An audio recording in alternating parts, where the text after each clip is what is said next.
Good afternoon, everyone. I thank the organizers for this opportunity to talk about this work on sign structure and inertial range scaling of velocity gradient correlations in turbulence.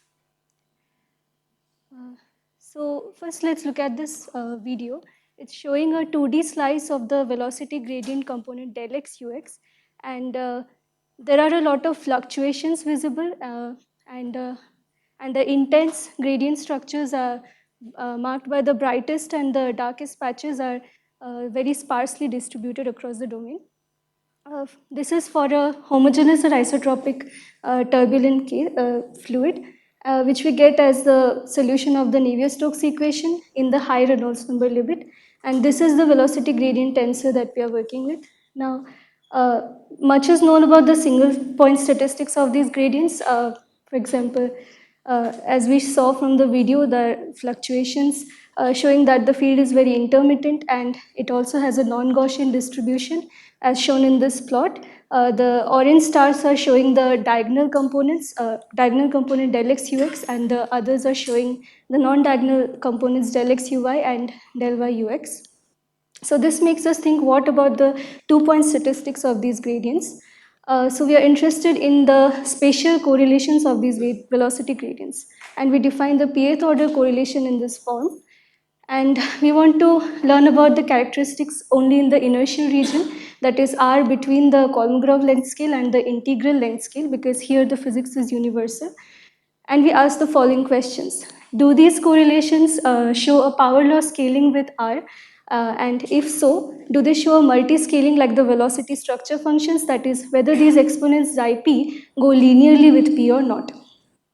This work was done in collaboration with Ritvik Mukherjee, Oiko Banerjee, and Samriddhi Shankar Rai. So let's start with the second order correlator analytically. This expression using homogeneity and isotropy can be reduced to the second order derivative with respect to just the separation distance r of this quantity, which is nothing but the second order correlation of the velocities, and it is related to the second order velocity structure function in this by this expression. And we know that the structure function goes as r to the power zeta 2, which by Kolmogorov's theory is minus 2/3, and from experiments we get a value of minus 0.7. So we get this beautiful result that the second order correlation goes as r to the power minus 4/3. Let's look at the numerical results.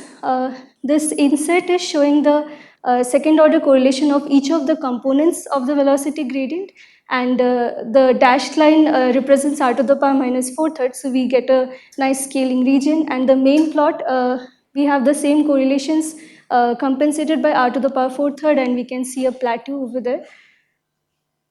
But what about for higher orders, that is p larger than 2, for which we cannot derive a simple analytical expression like this? So let's look at the numerical results. First, for odd case, that is both m and n, the powers are odd. So these are for the fourth order and the sixth order, and here also the dashed line represents r to the power minus 4/3. So we see scaling that is same as the second order. That is r to the power minus 4/3. For the even case, that is m and n are even, we see a somewhat shallower scaling.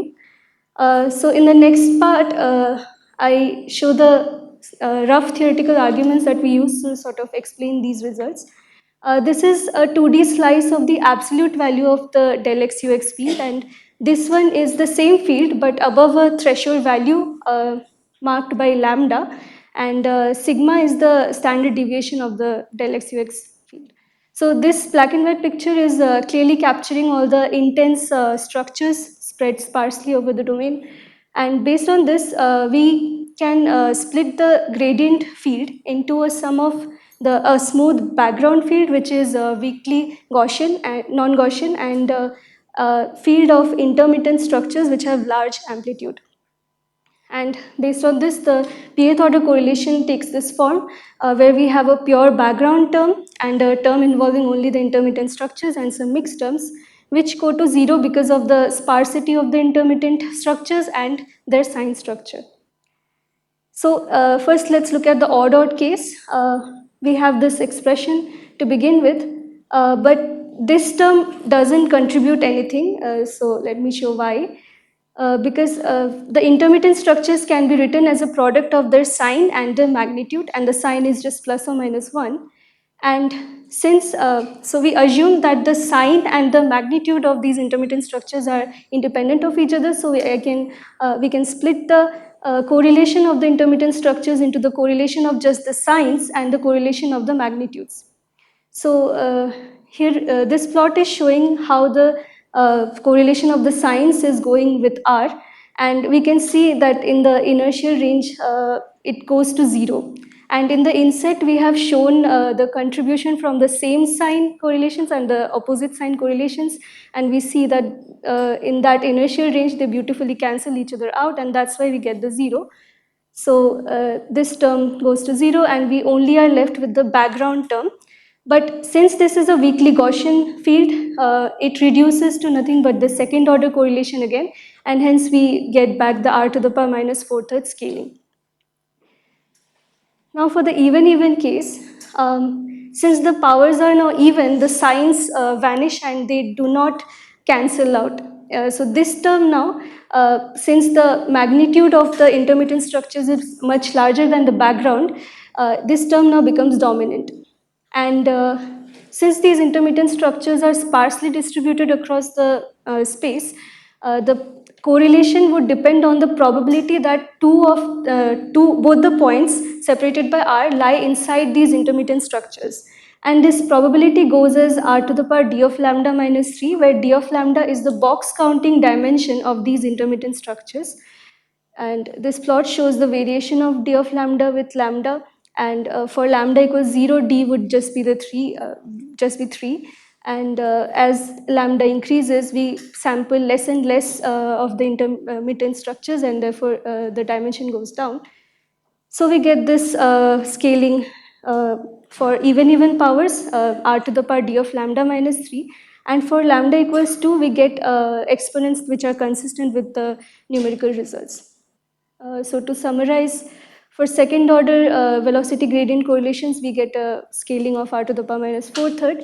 For higher orders, odd powers, we get back the same scaling, r to the power minus 4/3, and for even powers, we get a scaling of r to the power d minus 3, where d is the box counting dimension of the intermittent structures. That is all. Thank you. Thank you. Questions?